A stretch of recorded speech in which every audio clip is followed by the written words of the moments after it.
வல்யதானி தஸ்னியான் வல்யதானி தஸ்னியான் வல்யதானி தஸ்னியான், இரண்டு கைகளும் விபச்சாரம் செய்கின்றன. இப்படி கையை வச்சு விபச்சாரம் செய்வது முடியும். மொபைல் போனிலே முடியும். சிஸ்டமை ஆன் பண்ணி பேஸ்புக்கை ஆன் பண்ணினால் முடியும். ட்விட்டரை ஓபன் பண்ணினால் முடியும். ஸ்கைப்பை ஓபன் பண்ணினால் முடியும். நடந்து கொண்டிருக்கிறதா இல்லையா? பேஸ்புக் நரகத்திலே இவனுடைய முகத்தை தள்ளக்கூட, நரகத்திலே இவனுடைய முகத்தை ஆக்குவதற்கு யகூதிகள் விழித்த ஒரு மிகப்பெரிய சூழ்ச்சி வலை. அல்லாஹ் பாதுகாப்பானாக. மறுபடியும் இந்த வார்த்தையை சொல்லிக் கொள்கிறேன். யார் இந்த இணையதளத்தை அழைப்பு பணியின் நோக்கத்திலே பெண்களுடன் கலக்காமல் ஹலாலான வழியிலே பயன்படுத்த வேண்டும் என்று ஆசைப்படுகிறார்களோ அவர்கள் பயன்படுத்தலாம். அல்லாஹ் அவர்களின் ஈமானையும் இறையச்சத்தையும் உறுதிப்படுத்துவானாக. யார் ஒருவன் இதை வாழ்க்கையை அனுபவிப்பதற்காக, பெண்களிடத்திலே பேசி மகிழ்வதற்காக யார் ஒருவன் பயன்படுத்துகிறானோ அவன் இந்த இணையதளத்தை பயன்படுத்துவது ஹராமா ஹலாலா? ஹராமா ஹலாலா? என்ன வாய்கள்லாம் மூடி இருக்கு அப்படியா? ஹராமா ஹலாலா? ஹராம். அதுவும் ஹராமல், அதுவும் ஹராம் மட்டுமல்ல, விபச்சாரம் செய்து கொண்டிருக்கிறார். உள்ள பொண்ண ஒண்ணு அங்க இருந்து ஒரு ரிக்வெஸ்ட், இவர் add as a friend. இவர் ஆட் பண்ண உடனே thank you for accepting my friendship அப்படின்னு மெசேஜ். ஹாய், சாப்பிட்டீங்களா? சாப்பிட்டாச்சு. எந்த ஊர் உங்களுக்கு? ஆரம்பிக்கும் ஷைத்தானின் வலை விரிய ஆரம்பிக்கும். ஷைத்தான் அவனுடைய உள்ளத்தை அப்படியே வந்துட்டேரா முடிஞ்சு போச்சு கதை, அவ்வளவுதான், ஆட்டிட்டான். காலை விடிந்ததில் இருந்து இரவு தூங்கும் வரை தலைவாணி கடிகள், தலைவாணிக்கு மேலே கல்லூரிகள் பெட்டுக்கு அருகில், கல்லூரிகளே மேஜைக்கு அருகில், எல்லா நேரங்களிலும் பேஸ்புக். அப்படியா இல்லையா?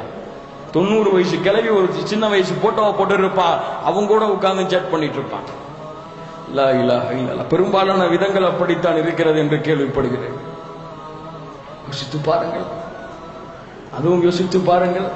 நம்முடைய வாலிப பெண்கள் ஆஹா எவ்வளவு ஜொலிக்கிறார்கள் பேஸ்புக்கிலே, எவ்வளவு ஜொலிக்கிறார்கள், எவ்வளவு அழகுள்ளவர்களாக இருக்கிறார்கள். போட்டோவை போட்டுக்கொண்டு ப்ரொஃபைல் பிக்சரை அப்படியே டிசைனாக வடிவமைத்துக் கொண்டு சுமையா பானு, எப்படி சுமையா பானு இந்த பெயரை சொல்லுவதற்கு நீ தகுதியற்றவள். ஏன் ஒரு காஃபிர் செய்ய வெட்கப்படக்கூடிய விஷயங்களை எல்லாம், ஒரு காஃபிர் தன்னுடைய புகைப்படத்தை மக்கள் பார்க்க கூடாது என்று பயப்பட்டு அதை மறைத்து வைத்திருக்கக்கூடிய விஷயத்தை எல்லாம் முகம்மது நபியின் வாரிசு என்று சொல்லக்கூடிய, பாத்திமாவிற்கு பிறந்தவன் என்று சொல்லக்கூடிய, சுமையாவின் வாரிசுகள் என்று சொல்லக்கூடிய இந்த சுமையா பாத்திமா போட்டு வச்சிருப்பாங்க ப்ரொஃபைல் பிக்சரா. ஹராம், ஜினா. இது உன்னை பார்ப்பவர்களும் ஹராமிலே உட்படுத்தப்படுகிறார்கள். நீனும் அதை பார்க்க வைத்த குற்றத்திற்காக நாளை மறுமையிலே நிறுத்தப்படுவாய். அப்புறம் இன்னைக்கு புதுசா ஒரு ஃபித்னா, சைத்தான் பிடித்தானே, இவனை பாப்பான், இவனை தவறான வழியில கொண்டு செல்ல முடியுமா? ஐயோ, இவன்லாம் வேலைக்கு ஆக மாட்டான், ரொம்ப ஈமானோட இடபக்தியோட அப்படியே தொழுதுகிட்டு எந்த பெண்ணையும் பார்க்காம யாரோடையும் பேசாம மௌனமா அப்படியே அமைதியா புள்ள மாதிரி உட்கார்ந்துருக்கான். இவனை வழி கிடைக்கவே முடியாது. இவனை வழி கிடைக்கிறதுக்கு ஒரே ஒரு ஆயுதம், இவன் நல்லதுன்னு செய்வான்ல அதை அப்படியே நல்லதா கூட்டிக்கிட்டே போய் கடைசியில தள்ளிப்புவான். எங்க தள்ளுவான்? அல்லாஹ் அல்லாஹ் அல்லாஹ் அல்லாஹ் அல்லாஹ் அல்லாஹ். யோசித்து பாருங்க. இஸ்லாமிய சேட்டிங் எப்படி இன்னைக்கு அதை எடுத்து வச்சிருந்தேன், ப்ரொஜெக்ட் வச்சு அதெல்லாம் காட்டணும்னு சொல்லி இன்ஷா அல்லாஹ் ஒரு வாய்ப்பு கிடைச்சா காட்டுறேன். அஸ்ஸலாமு அலைக்கும் வரஹ்மத்துல்லாஹி வ பரக்காத்துஹு. யாரு? ஆயிஷா. ஃபேஸ்புக்ல கீழே கமாண்ட மட்டும் பார்த்தீங்க, சலாம் சொல்றதுக்கு இருக்கிற கூட்டத்தை மட்டும் சுப்ஹானல்லாஹி ரப்பில் ஆலமீன் 150 200 300 சொல்லி வலைக்கும் சலாம் வரஹ்மத்துல்லாஹி வ பரக்காத்துஹு. அதே யாராவது ஒரு ஆணு நல்ல ஒரு போட்டோ இல்லாம அஸ்ஸலாமு அலைக்கும் ரஹ்மத்துல்லாஹி பரக்காத்துஹுன்னு சொல்லுங்களேன், அவர் தான் லைக் பண்ணிருப்பாரு, அவர் தான் அதுக்கு சலாமுக்கு பதிலே சொல்லியிருப்பார், வேற யாவனும் சொல்லியிருக்க மாட்டான். ஹலாலா ஹலாலா. அதுவும் இங்க ஒரு நல்ல ஒரு கற்றை எழுதியிருப்பார். எங்க கற்றை எழுதுறாங்க அப்படியே தூக்கி பேஸ்டான பண்றாங்க நம்ம மக்கள். அதை பார்த்துட்டு அவரை பெரிய முக்தி நினைச்சு பெண்கள் எல்லாம் வலைக்கும் சலாம் ஜஸாக்கல்லா பாரக்கல்லா உலக்க பாரக்கல்லா அலைக்க இப்படி எல்லாம் நடக்கிறதா இல்லையா? நடக்கிறதா இல்லையா? சுப்ஹானல்லாஹ். நேத்து ஒண்ணு பார்த்துட்டு இருந்தேன். இது எடுக்கிறதுக்காகத்தான் உள்ள போய் பார்த்தேன். ஒரு ஆள் வலைக்கும் சலாம் வரமத்துல்லாஹி ஓ புரக்காத்துக்கும் எழுதியிருக்காரு. எழுதும் பொழுது இந்த பொண்ணு பிரதர் சே கரெக்ட்லி வலைக்கும் சலாம் வரமத்துல்லாஹி ஓ பரக்காத்து. லா இலாஹ இல்லல்லாஹ். யார் உனக்கு அதிகாரம் கொடுத்தது? எந்த மார்க்கத்தை பயன்படுத்தி இப்படி விளையாடி கொண்டிருக்கிறீர்கள்? எந்த மார்க்கத்திலே ஹராம் என்று தடுக்கப்பட்டதோ அதை முஸ்லிம் என்ற பேர் தாங்கிகளாக வாழ்ந்து கொண்டிருக்க செய்து கொண்டிருந்தால் அதுவும் ஹராம் தான். அது ஈமானை வளர்த்தாலும் சரி, அது இறையச்சத்தை வளர்த்தாலும் சரி, ஷைத்தான் வளர்த்துக் கொண்டிருக்கிறான். இறையச்சத்தையும் ஈமானையும் நரகத்திலே தள்ளுவான் அதை கொண்டு அவனே. ஏன் ஹலால் ஹலாலாக்கப்பட்டது, ஹராம் ஹராமாக்கப்பட்டது. எந்த ஒரு மார்க்கத்திலே ஹராமாக்கப்பட்ட ஒன்றை கொண்டு இஸ்லாமிய மார்க்கம் என்ற பெயரிலும் அதை ஹலாலாக்கப்பட்ட முடியுமா? முடியுமா? யாராவது இதற்கு தப்பு மாற்று கருத்து சொல்றீங்களா? சொல்றீங்களா? சொல்லுங்க, தைரியமா சொல்லுங்க. இஸ்லாம்ங்கிற பேர்ல சாட் பண்ணலாம், இஸ்லாம்ங்கிற பேர்ல பிரதர் சிஸ்டர்ஸ் பயன்படுத்தலாம். ஷைத்தான் அப்படித்தான் விரித்தான் வலையை. இஸ்லாம் என்ற பெயரிலே ஆரம்பித்து அவன் ஜினாவிலே தள்ளி அவர்களை நரகத்தை நோக்கி செலுத்துவதற்காக இந்த இணையதளத்தை ஷைத்தான் பயன்படுத்தினான், பயன்படுத்தி கொண்டிருக்கிறான். சொல்லி பாருங்க, கேட்கவே மாட்டான். பிரதர் சிஸ்டர்ஸ் ஆதமுடைய பிள்ளைகள் ஆண்கள் எல்லாம். எப்படி வாதம்? ஆதமுடைய பிள்ளைகள். என் சகோதரி அவரிடத்திலே பேசுவதற்கு மார்க்கம் அனுமதித்திருக்கிறது. எங்கேயாவது ஒரு குர்ஆன் வசனத்தை காட்டு, ஒரு அந்நிய பெண்ணிடத்துல மார்க்கத்தை தனியா சொல்றதுக்கு உனக்கு அனுமதி இருக்கு சொல்லி ஆலயங்களை தவிர எங்கேயாவது ஒரு ஹதீஸை காட்டு. நபியுடைய மனைவியாக இருந்தாலும் உங்களுடைய தாயாக இருந்தாலும் திரைக்கு பின்னால் இருந்து பேசுங்க. அதுவும் ஒரு ஆணிடத்திலே கடுகடுப்பான முகத்தை கொண்டு கடுகடுப்பான வார்த்தைகளை பயன்படுத்தி பேசுங்கள் என்று அல்லாஹ் சுப்ஹானஹு வ தஆலா வழிகாட்டுகிறான். இவர்கள் இஸ்லாம் என்ற பெயரிலே அப்படியே அல்லாஹ் அக்பர் லா இலாஹ இல்லல்லாஹ் ஹராம் கண்ணியத்துக்குரியவர்களே. யாரெல்லாம் இன்னும் சில ஃபத்வாக்கள் இருக்கிறார். ஃபேஸ்புக் என்ற இணையதளத்தை எல்லோரும் பயன்படுத்தலாம். யாராவது பயன்படுத்தாதவங்க இருக்கீங்களா? எங்க பார்ப்போம், கொஞ்சம் கையை உயர்த்துங்க. இப்ப டீஆக்டிவ் பண்ணிருக்க கூடாது. நான் உள்ளேயே போனதில்லைன்னு சொல்லி யாராவது கையை உயர்த்துங்க. சரி, இப்போ பயன்படுத்தல, யாராவது கையை உயர்த்துங்க. இவ்வளவு பெரிய கூட்டத்தில் ஒரு 10 பேர் 12 பேர் எல்லாரும் ப்ரொஃபைல்லையும் கேர்ள்ஸ் இருக்காங்களா இல்லையா? இருக்காங்களா இல்லையா? இருக்காங்களா இல்ல? என் ப்ரொஃபைல்ல கேர்ளே இல்லைங்க அப்படின்னு சொல்றவங்க கையை உயர்த்துங்க பாப்போம். மாஷா அல்லாஹ், பாரக்கல்லாஹ் பாரக்கல்லாஹ் பாரக்கல்லாஹ். அப்படி ஒருவன் அந்நிய பெண்ணை ஆட் அஸ் ஃப்ரெண்ட் கொடுத்தாலோ அல்லது ரிக்வெஸ்ட் அக்செப்ட் பண்றதுக்காக அக்செப்ட்னு கொடுத்தானோ அவன் ஹராமை செய்து விட்டான். ஷேக் அல் முன்ஜிதுடைய ஃபத்வா islamic.com. ஏன் ஃபித்னாவிற்கு வலியை ஏற்படுத்தி விட்டான் இந்த பெண்ணும் ஒரு ஆணும். சேருவது ஹராம். ஒரு ஆணும் ஒரு பெண்ணும் எந்த இடத்திலே அந்நிய பெண்ணும் ஒரு அந்நிய ஆணும் கலப்பது தவறு. அது நேரா கலந்தா என்ன, ப்ரொஃபைலுங்கிற பேர்ல கலந்தா என்ன, எல்லாம் கலக்கிறதா. கலந்துட்டாலே பொம்பளையும் மூலியமா ஃபித்னா ஆரம்பிச்சிடும். ரசூலுல்லாஹி ஸல்லல்லாஹு அலைஹி வஸல்லம் சொன்னார்கள். மறுபடியும் இந்த எச்சரிக்கையை சொல்கிறேன். என்னுடைய சமூகத்தை வழிகெடுப்பதற்காக நான் பயன்படக்கூடிய மிக பயங்கரமான விஷயம் பெண்கள். இறையச்சம் வேண்டும் அதற்கு, தக்குவா வேண்டும் அதற்கு, அல்லாஹ்வுடைய பார்வையின் நினைவு வேண்டும் அதற்கு. ஆஹா, வருகிறாள் ஒரு பெண். அல்லாஹ்வுடைய தூதர் முஹம்மது ஸல்லல்லாஹு அலைஹி வஸல்லமின் முன்னிலையிலே, அல்லாஹ்வுடைய தூதரே, அல்லாஹ்வுடைய தூதரே, என்ன செய்து விட்டேன்? விபச்சாரம் செய்து விட்டேன், தண்டனையை கொடுங்கள் அல்லாஹ்வுடைய தூதரே. ஆஹா, அப்படியே முகத்தை திருப்பிக் கொண்டு நவல்கிறார்கள். மறுபடியும் முன்னால் வந்து நிற்கிறார்கள் அந்த பெண்மணி. அல்லாஹ்வுடைய தூதரே, நான் விபச்சாரம் செய்து விட்டேன், தண்டனையை கொடுங்கள். ரசூலுல்லாஹ் இன்னொரு முறை திரும்புகிறார்கள். மறுபடியும் முன்னால் வந்து நிற்கிறார்கள். அல்லாஹ்வுடைய தூதரை, விபச்சாரம் செய்து விட்டேன், தண்டனையை கொடுங்கள். பெண்ணே, ஏன் இப்படி வந்து இருக்கிறாய்? யாரும் உன்னை அழைத்து வரவில்லை, சாட்சி எங்கே? சொன்னார்கள், இந்த கற்பம் அதற்கு சாட்சி அல்லாஹ்வுடைய தூதரே. ரசூலுல்லாஹ் சொன்னார்கள், பெண்ணை கற்பமுற்று இருக்கிறாய், உன் குழந்தையை பெற்றெடுத்ததற்கு பிறகு நீ வா என்று. ஆஹா, இவ்வளவு பெரிய வாய்ப்பு, அதுவும் என்ன தண்டனை! மக்களுக்கு முன்னிலே விபச்சாரி என்ற பட்டத்தோடு மண்ணிலே புதைக்கப்பட்டு கல்லால் எறிந்து கொலை செய்யப்படக்கூடிய தண்டனை. திருமணம் ஆகி விபச்சாரம் செய்திருந்த காரணத்தால். கேவலம்தான். அந்த பெண் மறுபடியும் குழந்தை பெற்றெடுத்ததற்கு பிறகும் வருகிறார்கள். அல்லாஹ்வுடைய தூதரே, விபச்சாரம் செய்து விட்டேன் என்று சொன்னேனே, தண்டனையை கொடுங்கள் அல்லாஹ்வுடைய தூதரே. ரசூலுல்லாஹ் சொன்னார்கள், பிள்ளையை பெற்றெடுத்திருக்கிறாய், அந்த பிள்ளைக்கு யாரம்மா பால் கொடுப்பார்கள்? அந்த பெண் திரும்பி செல்கிறாள், அல்லாஹ்வுடைய தூதரே, பால் கொடுத்ததற்கு பிறகு வருகிறேன். பால் கொடுத்ததற்கு பிறகும் அந்த பெண் வருகிறார்கள், அல்லாஹ்வுடைய தூதரே, விபச்சாரம் செய்து விட்டேன். ஆனால் யாரும் அந்த விபச்சாரத்தை பார்க்கவில்லை, யாரும் அந்த செயலுக்கு சாட்சி கொடுக்கவில்லை, யாரும் அதை குறிப்பிட்டு வந்து ரசூலுல்லாஹ்விடத்திலே முறையிடவில்லை, யாரும் பார்க்கவில்லை. ஆனால் அல்லாஹ் பார்த்து விட்டான் என்ற பயம். யாரும் பார்க்கவில்லை, யாருடைய ஏடுகளில் இருந்து மறைக்க முடியாதோ அந்த ரப்பிடத்தில் அந்த பாவம் எழுதப்பட்டு விட்டது என்ற பயம். யாரும் சாட்சி கொடுக்கவில்லை, நாளை மறுமைகளை என்னுடைய கரங்களும் என்னுடைய கால்களும் என்னுடைய முகமும் என்னுடைய உறுப்புகள் அனைத்தும் அதற்கு சாட்சி சொல்லும் என்ற பயம் அந்த பெண்ணை அல்லாஹ்வுடைய தூதரிடத்தில் இழுத்து கொண்டு வந்து நிறுத்தியது. கேவலம் தாங்கிக் கொள்கிறேன் இறைவா, தண்டனை தாங்கிக் கொள்கிறேன் இறைவா, வேதனை தாங்கிக் கொள்கிறேன் இறைவா, ஆனால் நாளை மறுமையிலே என்னை தண்டித்து விடாதே என்ற பயம் இருக்கிறதா நம்முடைய உள்ளத்திலே? இருக்கிறதா என்னுடைய உள்ளத்திலே? இருக்கிறதா உங்களுடைய உள்ளத்திலே? சிந்தித்து பாருங்கள். ஒரு பெற்றோர் முன்னால் இருக்கும் பொழுது அப்படிப்பட்ட தவறான செயல்களை செய்ய மாட்டான் அவன். ஆனால் தனிமைகளை இருக்கிறேன் என்று நினைத்து செய்கிறான். அந்த குற்றத்தை நேராக ரப்பு பார்த்து கொண்டிருக்கிறான் என்ற பயம் இல்லாமல் இவன் பெற்றோர்களை மதிப்பதை விட அல்லாஹ்வை மதிக்கவில்லை.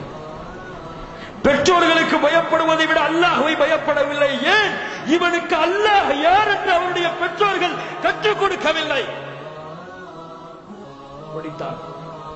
ஸல்லல்லாஹு அலைஹி வஸல்லம் அந்த பெண்ணை பாதி புதைக்குழியிலே புதைக்க சொல்கிறார்கள், கல்லால் எறிய சொல்கிறார்கள். ஹாலித் பின் வலீத் ரலியல்லாஹு அன்ஹு அந்த பெண்ணை சீ பச்சார் என்று கல் எறிகிறார்கள்.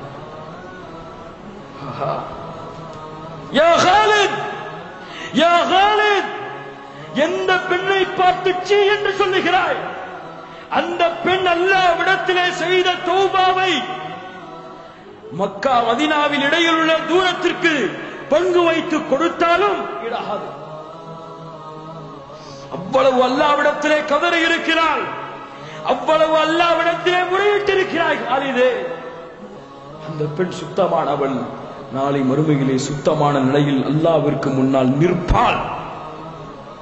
ஏடுகளிலே அந்த பாவங்கள் எழுதப்படாமல் அழிக்கப்பட்டு மறைக்கப்பட்டு இருப்பாள். பூமியிலேயே தண்டனைகள் நிறைவேற்றப்பட்டு தண்டனை அற்றவராக நாளை மறுமையிலே நிற்பாள். அதை விரும்பிய காரணத்தால் தான் அந்த பெண் அங்கே வந்து நின்றார்கள். எங்கே வாலிபர்களே, நமக்கு மேலே அல்லாஹ் இருக்கிறான் என்ற பயம் இருக்கிறதா? நாளை மறுமையிலே அந்த அல்லாஹ்விற்கு முன்னால் நானும் நீங்களும் நிறுத்தப்பட்டு இக்ரா கிதாபக், இக்ரா கிதாபக் வகஃபா பினஃப்ஸிகல் யௌம அலைக ஹஸீபா, உன் புத்தகத்தை நீ படித்து பார். யா அல்லாஹ், யா அல்லாஹ், யா அல்லாஹ், இக்ரா கிதாபக், இக்ரா கிதாபக், உன் புத்தகத்தை நீ படித்து பார். படிப்பான் படிப்பான், திருப்புவான். அங்கே செய்த பாவங்கள், தனிமையிலே செய்த பாவங்கள், கூட்டங்களாக செய்த பாவங்கள், யாருக்கும் தெரியாமல் செய்த பாவங்கள், மறைத்து விட்டேன் என்று நினைத்துக் கொண்டிருந்த பாவங்கள் எல்லாம் அவன் படித்துக் கொண்டே இருப்பான். யா வைலதா மா லிஹாதல் கிதாப் லா யுகாதிரு ஸகீரத்தன் வலா கபீரத்தன் இல்லா அஹ்ஸாஹா, என்ன புத்தகம் இது, நான் செய்த சிறிய பெரிய எல்லா பாவங்களும் இதில் எழுதப்பட்டிருக்கிறது, கை செய்து அடைந்து விட்டேனே என்று புலம்பக்கூடிய நிலையை பயப்படக்கூடிய வாலிபர்களா நம்முடைய சமூகத்திலே வாழ்கிறார்கள். நான் ஒரு அந்நிய பெண்ணிடத்திலே பேசினால் அந்த பேச்சுக்களின் புத்தகத்திலே எழுதப்பட்டு நாளை மறுமையிலே ஹராமான நிலையிலே நரகத்தின் சொத்துகள் என்று வாசிக்கப்படுமே. நான் ஒரு சினிமாவை பார்த்தால் இந்த சினிமாவில் பார்த்த காட்சிகள் அனைத்தும் எழுதப்பட்டிருக்குமே. நான் ஒரு இசையை கேட்டால் அந்த இசை கேட்டதற்குரிய நேரங்களுக்கு கணக்கு கேட்கப்படும் என்ற நேரம் எழுதப்பட்டிருக்குமே. அதை பார்க்கும் பொழுது என் நிலைமை என்ன என்ற பயம் இருந்தால் எந்த பாவங்களும் யாரையும் தொடராது. அல்லாஹ் பாதுகாப்பான், அல்லாஹ் பாதுகாப்பான். யுத்னா அல் அப்து யௌமல் கியாமா. நாளை மறுமையில் அல்லாஹ் சுப்ஹானஹு வ தஆலா ஒரு மனிதனை அழைப்பான். வா வாலிபனா, வா, நெருக்கத்திலே வா, நெருக்கத்திலே வா, நெருக்கத்திலே வா. ஹல் ஃபஅல்த கதா வ கதா ஃபி யௌமி கதா வ கதா. இந்த நேரத்திலே இந்த செயலை நீ செய்தாயா? யா அல்லாஹ், செய்தி நிறைவா, செய்தி நிறைவா, செய்தி நிறைவா என்று எண்ணிக்கொண்டே இருப்பான். மறுபடியும் கேட்பான், இந்த நேரத்திலே, இந்த இடத்திலே இந்த குற்றத்தை நீ செய்தாயா? செய்தி நிறைவா, செய்தி நிறைவா. அல்லாஹ் அடுக்கிக் கொண்டே இருப்பான், அடுக்கிக் கொண்டே இருப்பான், அடுக்கிக் கொண்டே இருப்பான். அடுக்கப்பட்ட பாவங்களை பார்த்து அந்த அடியான் முடிவெடுத்து விடுவான். இனிமேல் அல்லாஹ்விடத்தில் இருந்து தப்பிப்பதற்கு வழி இல்லை என்று தலையை குனிந்து தன்னை அவன் கேவலமாக கருதி கொண்டிருக்கும் பொழுது அல்லாஹ் அவனை நெருக்கமாக்குவான். யா அல்லாஹ், யா அப்தி, யா அப்தி, இன்னி சதர்து லக ஃபித் துன்யா அல் யௌம கஃபர்து லக், அல் யௌம அக்ஃபிரு லக். மகனே, அடிமையே, என் அடியானே, உலகத்திலே நீ செய்த பாவங்களை மக்களின் கண்களில் இருந்து நான் மறைத்தேன். நீங்கள் செய்யக்கூடிய, நான் செய்யக்கூடிய பாவங்களை யாரும் வெளிப்படுத்தவில்லை, யாரும் பார்க்கவில்லை, நான் மறைத்து விட்டேன் என்று எண்ணிக்கொண்டிருக்காதீர்கள். அல்லாஹ் மறைக்கிறான். நாடினால் மக்களின் கண்களுக்கு முன்னால் உங்களுடைய பாவங்களை கொண்டு வந்து கேவலப்படுத்துவான். நாடியவர்களை கண்ணியப்படுத்துவான், நாடியவர்களை கேவலப்படுத்துவான். இந்த உலகத்திலே நீ செய்த பாவங்கள் எல்லாவற்றையும் நான் மன்னிக்கிறேன் அடியானே. இங்கே பார், உனக்கும் எனக்கும் இடையிலே ஒரு திரை போடப்பட்டிருக்கிறது, நீ செல். அல்லாஹ்வின் அன்பை உணர்ந்து கொள் வாலிபனே. உன் மீது உன் ரப்பு பாசம் வைத்திருக்கிறார். உன் ரப்பு உன்னை நேசிக்கிறார். உன் ரப்பு உன் மீது முஹப்பத்தை பொழிந்திருக்கிறார். ரசூலுல்லாஹி ஸல்லல்லாஹு அலைஹி வஸல்லம் இடத்திலே ஒரு பெண் வருகிறார்கள், குழந்தையை தொலைத்தவர்களாக. குழந்தை கிடைத்தவுடன் அந்த பெண் அந்த குழந்தையை எடுத்து அப்படியே முத்தம் போடுகிறார்கள், முத்தம் போடுகிறார்கள், முத்தம் போடுகிறார்கள், கெட்டி அணைக்கிறார்கள். சஹாபாக்களை பார்த்து அல்லாஹ்வுடைய தூதர் கேட்டார்கள், அல்லாஹ்வுடைய தூதர் கேட்டார்கள் சஹாபாக்களை பார்த்து, என் தோழர்களே, இந்த நேரத்திலே இந்த குழந்தையை இந்த தாய் நெருப்பில் போட விரும்புவாளா? சஹாபாக்கள் சொன்னார்கள், அல்லாஹ்வுடைய தூதரை, கிடைத்து காணாமல் போனி கிடைத்த குழந்தை, இந்த குழந்தையை தாய் நெருப்பிலே போடுவாளா? அல்லாஹ் அல்லாஹ் அல்லாஹ் அல்லாஹ் அல்லாஹ், இந்த தாயை விட 99 மடங்கு உங்கள் மீது பாசம் வைத்திருக்கக்கூடிய உங்கள் இறைவன் உங்களை எப்படி நரகத்திலே போட விரும்புவான்? அல்லாஹு அர்ஹம் மின் ஹாதிஹில் உம்மா. இந்த தாயை விட அல்லாஹ் இரக்க குணமுடையவன். வாலிபனை புரிந்து கொள், வாலிபனை தெரிந்து கொள். உன் ரப்பு உன்னை நேசிக்கிறான். நீ சொர்க்கம் செல்ல வேண்டும் என்று அல்லாஹ் விரும்புகிறான். நீ நரகத்தை விட்டு உன்னை பாதுகாத்துக் கொள்ள வேண்டும் என்று அல்லாஹ் விரும்புகிறான். தயாராகிக்கொள், தயாராகிக்கொள். மன் அஹப்ப லிகா அல்லாஹி அஹப்ப அல்லாஹு லிகாஅஹு வ மன் கரிஹ லிகா அல்லாஹி கரிஹ அல்லாஹு லிகாஅஹு. நீ அல்லாஹ்வை சந்திக்க விரும்பினால் அந்த அல்லாஹ் உன்னை சந்திப்பதற்கு காத்துக் கொண்டிருக்கிறான். அல்லாஹ்வின் சந்திப்பை நீ வெறுத்தால் அல்லாஹும் உன்னுடைய சந்திப்பை வெறுத்துக் கொண்டிருக்கிறான். ஆம், எதிரிகளின் சூழ்ச்சி வலைகள் விரிக்கப்பட்டிருக்கிறது. எதிரிகள் வாலிபர்களை மறுமையுடைய சிந்தனையில் இருந்து தடுக்க வேண்டும் என்பதற்காக இணைய தளங்கள் மூலியமாகவும் அல்லது ஆபாசமான படங்கள் மூலியமாகவும் தவறான சிந்தனைகளுடைய கருத்துக்களை விதைப்பதன் மூலியமாகவும் வாலிபர்களின் உள்ளங்களை சிதைத்துக் கொண்டிருக்கிறார்கள். ஒரு கல்லூரி முஸ்லிம் கல்லூரி. அந்த கல்லூரியிலே கல்ச்சுரல்ஸ் டே என்று நடத்துவார்கள் அல்லவா, அதற்கு டிஷர்ட் கொடுத்திருக்கிறார்கள். அந்த டிஷர்ட் எழுதப்பட்டிருக்கிறது என்ன வார்த்தை? Forget the end of gold. Forget the end of gold.